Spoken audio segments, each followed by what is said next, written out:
Lalkrishna અડવાણીજીને Bharat Ratna award આપવામાં આવ્યો છે, શું કહો છો? આપ એમની સાથે પણ રહી ચૂક્યા છો.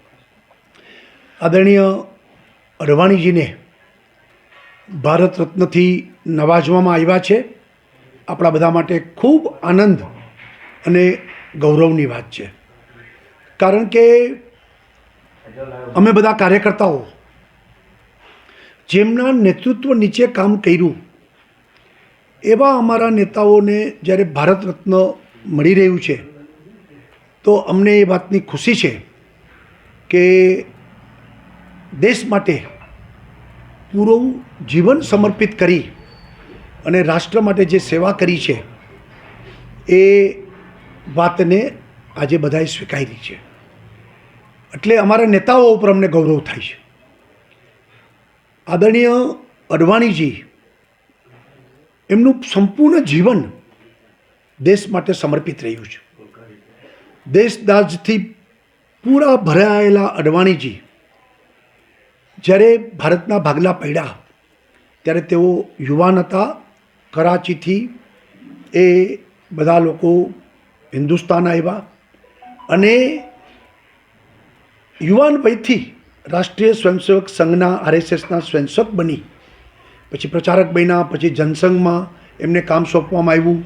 અટલજી અડવાણીજીના માર્ગદર્શન નીચે જનસંઘ સોળે કલાએ ખીલો અને અનેક સંઘર્ષો અડવાણીજીને જીવનમાં કર્યા. દેશના ખૂણે ખૂણે જે કંઈ સમસ્યાઓ બનતી અટલજી અડવાણીજી દોડી જતા અને દેશ માટે તેઓ કામ કરતા.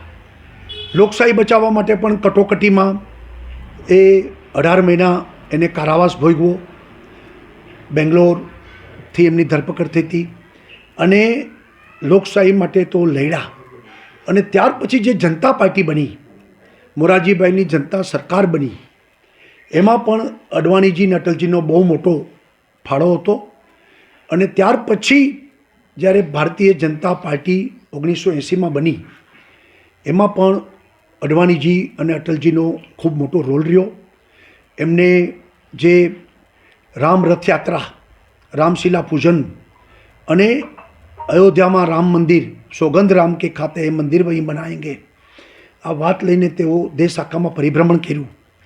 અને ભારતીય જનતા પાર્ટી આજે દુનિયાની વિશ્વની સૌથી મોટી પાર્ટી બની.